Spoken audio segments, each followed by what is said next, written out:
So I don't usually do this, but I want to play a clip of me in September. This is a clip of this show in September, 9 months ago. This is after that stupid Ukraine phone call that they actually impeached Donald Trump for. And I could not believe we were even talking about it. And this is what I said. This is cut 2.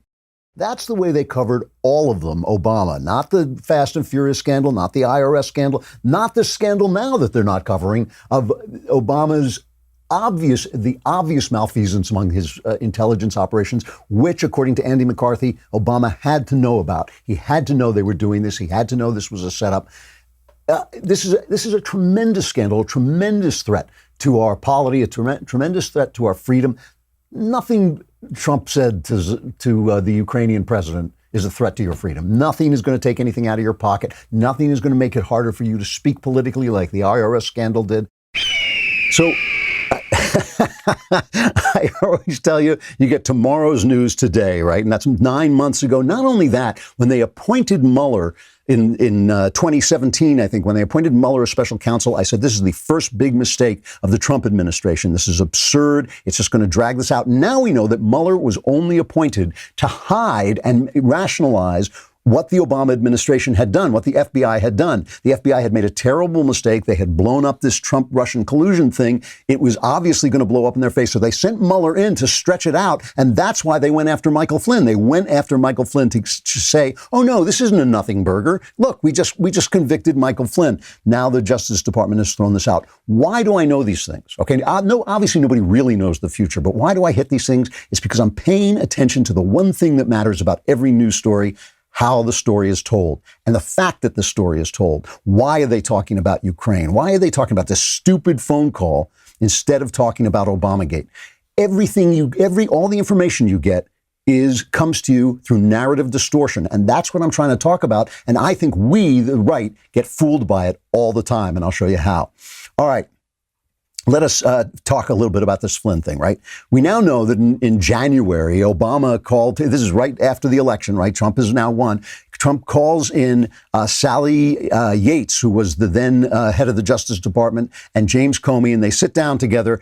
And Yates doesn't even know what's going on. She testified later. She didn't know what was going on. But clearly Obama and James Comey knew that they had got this tape of Michael Flynn talking to the Russian ambassador, Kislyak, and they started talking about this, and they started talking about the Logan Act, which is, seriously, there have been 2 people indicted under this unconstitutional act passed under John Adams. Neither of them, of course, was ever convicted. And this goes back into the 1800s. And so they're obviously out to get this guy. They are out to get this combat veteran lieutenant general, and everybody says what he's doing is totally legal. They go in and they question him. The FBI guys come back and say he wasn't lying. Peter Strzok, who we now know is this anti-Trump conspirator, says, well, don't close this case. Don't close this case. He rewrites the interview things. I mean, this is genuine corruption, and Obama knew about it all. So let's talk about how it was covered. Here's the coverage, a little montage from Grabian of the coverage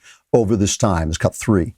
You know, there are all kinds of conspiracy theories about how he was entrapped. The FBI agents didn't do anything wrong here. So I think that's important because there are a lot of sort of conspiracy theories. They all work together. And, you know, the Fox News people in the White House fuel these sort of rumors. Do they send these around with fax machines? They come up with these conspiracy theories and they send them around on fax machines. They should just knock it off and realize that their ridiculous conspiracy theories are going to be knocked down. Stop with the conspiracy theories. So I think that loud sound you heard at about 12:30 Eastern was the sound of 10,000 conspiracy theories by the Trump defenders exploding. The sound you hear is 1 million conspiracy theories exploding. I could call them the Trumpettes. All over the country, their heads were blown up. Here's another conspiracy theory that has been blown to bits. Trump talking points and right-wing media conspiracies demolished. Ever met someone who is so extremely dumb that they don't know how stupid they actually are?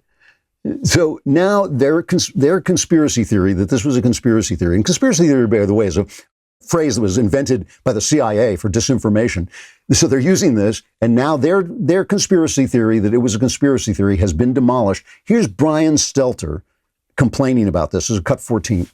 It's so disappointing to look at what we're seeing from right-wing media these days, where there's such an obsession with the deep state and these revelations about the Russia probe and the decision about Michael Flynn. They're treating the Michael Flynn story like it's a bigger deal than the deaths of 2,000 Americans a day. When the president called into Fox and Friends the other morning, Friday morning, right before the unemployment rate numbers came out, he talked about the Flynn case for 20 minutes before he was asked about the pandemic.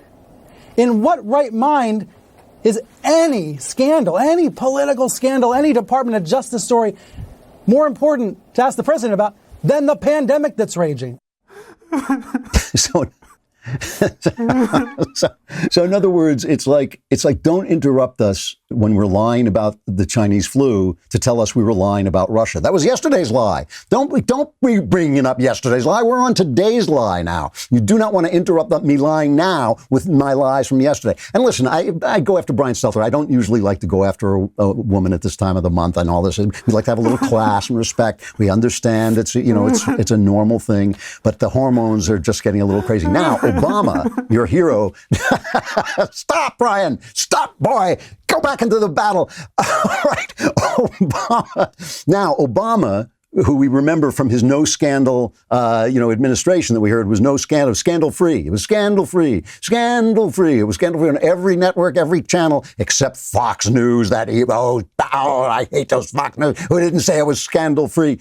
Obama now has a phone conference with 3,000 of his acolytes, and somehow, in some amazing way, this gets leaked to the press. And here's his comment about Flynn, who he and Comey set up.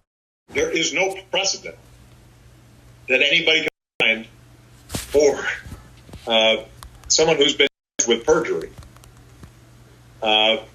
Just getting off scot-free. That's the kind of stuff where you begin to get worried that basic, not just institutional norms, but our basic understanding of law is at risk. Why the you lying?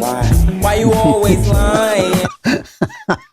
So first of all, it wasn't perjury. Remember, Obama's a lawyer, right? He went to Harvard. It's perjury. It wasn't perjury. He was lying. He was confessed to lying to the FBI after they squeezed him, saying they were going to prosecute his son, when even the people who interviewed him said he wasn't lying. So they basically bullied him into confessing to lying when he obviously made a mistake. He thought he was talking to pals, and maybe he didn't feel. They went in there and said, you don't need a lawyer. There's just a conversation among friends. It was a misstatement to the FBI. Second of all, Bill Clinton committed perjury, provably committed perjury. He got off scot-free. Just days before leaving office, Obama pardoned retired Marine Corps General James Cartwright, who pleaded guilty to charges of lying to the FBI. Cartwright had leaked classified information regarding Iran's nuclear program to the media and lied to the FBI officials investigating those leaks. He was Obama's favorite general. He was pardoned. That's from PJ Media. So every word out of his mouth that just got leaked to the press, which reported it as if it just fell out of a tree and had no antecedent, it had nobody, we didn't know anything about the guy who was talking about it. Every word that he said in that clip is deceptive. It wasn't perjury. Other people have gotten off. He got off a general in a very, very similar situation. Unbelievable that this guy continues to be just a trusted source. It's a trusted news source. Speaking of trusted sources, let's go to our old friend Chuck Todd, who was talking to our true friend Peggy Noonan about an interview that Catherine Herridge did with Bill Barr, the Attorney General, right? Here is the cut 15. Here's Chuck Todd playing a clip from that interview. I want you to listen to this Bill Barr answer to a question about what will history say about this. Wait till you hear this answer. Take a listen. When history looks back on this decision, how do you think it will be written? Well, history is written by the winner, so it largely depends on who's writing the history. I was struck, Peggy, by the cynicism of the answer. It's a correct answer, but he's the Attorney General. He didn't make the case that he was upholding the rule of law. He was almost admitting that, yeah, this is a political job. You're a lying dog-faced pony soldier. All right, so he didn't make the case that he was upholding the rule of law, and he was just saying it was a cynical political job. Let's listen to what Barr really said to Catherine Herridge, cut 4. Are you doing the president's bidding in General Flynn's case? No, I'm doing the law's bidding. I'm doing my duty under the law as I see it. When history looks back on this decision, how do you think it will be written? Well, history's written by the winner, so it largely depends on who's writing the history. But I think a fair history would say it was a good decision because it upheld the rule of law. It upheld the standards of the Department of Justice, and it undid what was an injustice. So when they were called out for this, they sent out a tweet. You're correct. Earlier today, we inadvertently and inaccurately, this is responding to the Department of Justice, which said that was cheating. They said, you're correct. Earlier today, we inadvertently, it just happened. One of those things, we always make mistakes. Sometimes they're against the Republicans. Sometimes they're against the Republicans. Occasionally they're against the Republicans, but we always fix them. Earlier today, we inadvertently and inaccurately cut short a video clip of an interview with AG Barr before offering commentary and analysis. The remaining clip included important remarks from the Attorney General that we missed, and we regret the error. In other words, remarks that made it seem the exact opposite of what they made it seem. So when I was researching some of my private detective novels, these Weiss Bishop novels, which if you haven't read, you should, one of the things I found out about private detectives is they spend a lot of time, a lot of them work for lawyers. They're on retainer with lawyers. And what they do is they go out and they find lies that witnesses told, right? They usually work for defense lawyers, and they go out, and if you're going to testify, oh, I saw this guy shoot so-and-so, they go out and find a lie you told. Even if it's a small lie, like something on your resume, which almost everybody has lied on a resume, the private eyes will go and trace that down. And the defense attorney will come up and say, hey, you said you saw this guy shot somebody, but didn't you lie on this resume? And you go like, yeah, well, I lied on the resume. And then they turn to the jury and they say, well, if you lied about that, how do we know you're not lying now? We're watching in real time. We're seeing in real time the lies of 3 years of the Trump administration exposed. Lies of 3 years we listened to this garbage. 3 years, that garbage and the Ukraine garbage. How are we supposed to react to them now that we know they lie? I hope you enjoyed that clip from The Andrew Klavan Show. If you did, go ahead and hit the subscribe button so you stay up to date on all our future content.